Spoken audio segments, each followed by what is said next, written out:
Hello everyone, welcome back to my channel. I hope you all are doing great. In today's video, I am going to explain you the uses of even. So let's get started. Even is very important word in English. It is used to show surprise, something unexpected or emphasize. I will explain it in simple Hindi meaning and examples. Meaning of even का मतलब क्या होता है? जब भी हमें हिंदी वाक्यों में यहाँ तक कि, भी या तक बोलना हो तब हम इवन का यूज़ करते हैं। यहाँ तक कि, भी और तक।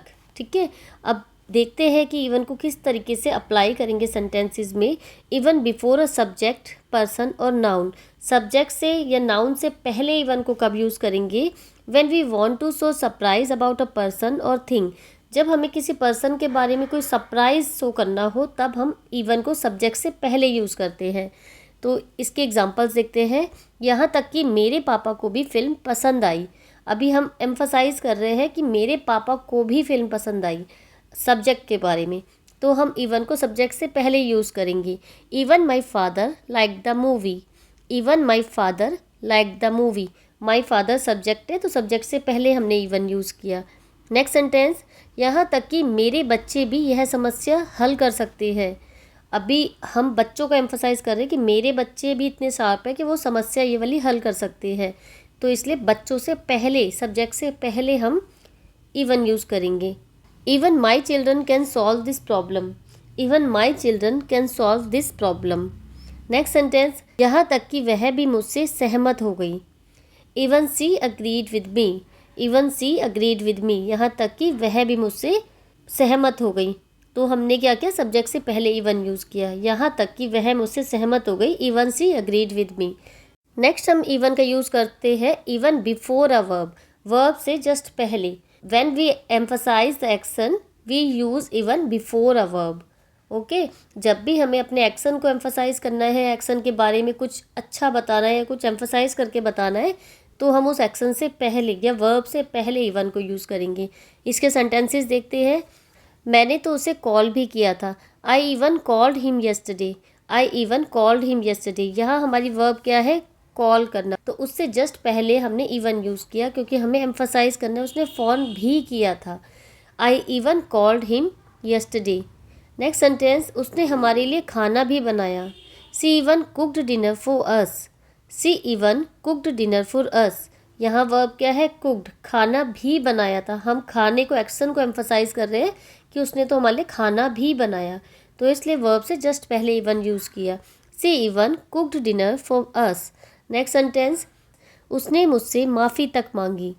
ठीक है, यहाँ पर माफ़ी मांगने को बोलते हैं अपोलोजाइज, तो उससे जस्ट पहले हमने इवन यूज़ किया।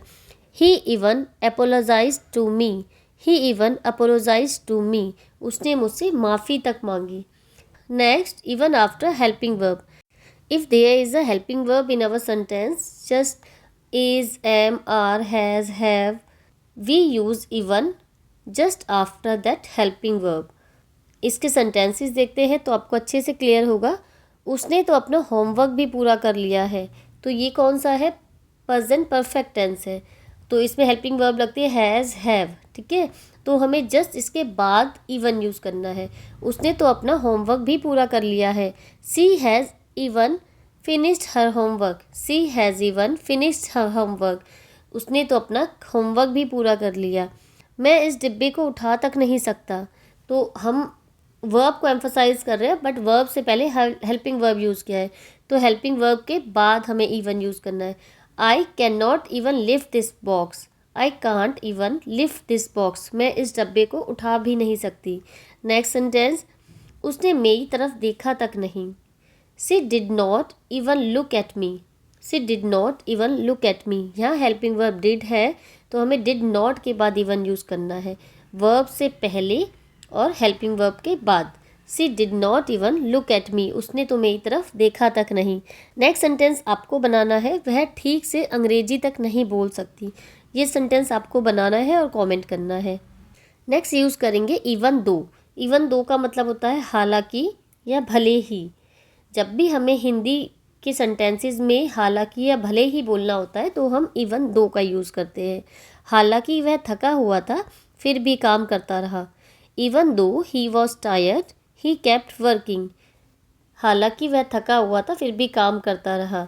नेक्स्ट सेंटेंस, बारिश होने के बावजूद वह बाहर गई, या हम बोल सकते हैं हालांकि बारिश हो रही थी फिर भी वह बाहर गई।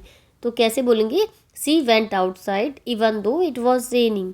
सी went outside even though it was raining, बारिश हो रही थी फिर भी वह बाहर गई। नेक्स्ट यूज़ होगा इवन इफ़। इवन इफ़ को जब भी हिंदी के वाक्यों में चाहे या अगर आए तो हम इवन इफ़ का यूज़ करते हैं। इसके सेंटेंसेस देखते हैं। मैं तुम्हारी मदद करूँगा चाहे मैं व्यस्त ही क्यों ना हूँ। I will help you even if I am busy. I will help you even if I am busy. Next sentence, चाहे वह माफ़ी मांगे मैं फिर भी उस पर भरोसा नहीं करूँगा। Even if he say sorry I won't trust him. Even if he say sorry I won't trust him, चाहे वह माफ़ी मांगे मैं फिर भी उस पर भरोसा नहीं करूँगा। I hope you enjoyed this video. Thank you so much for watching. If you like this video, don't forget to like, share and subscribe. See you in the next video. Till then, take care and bye bye.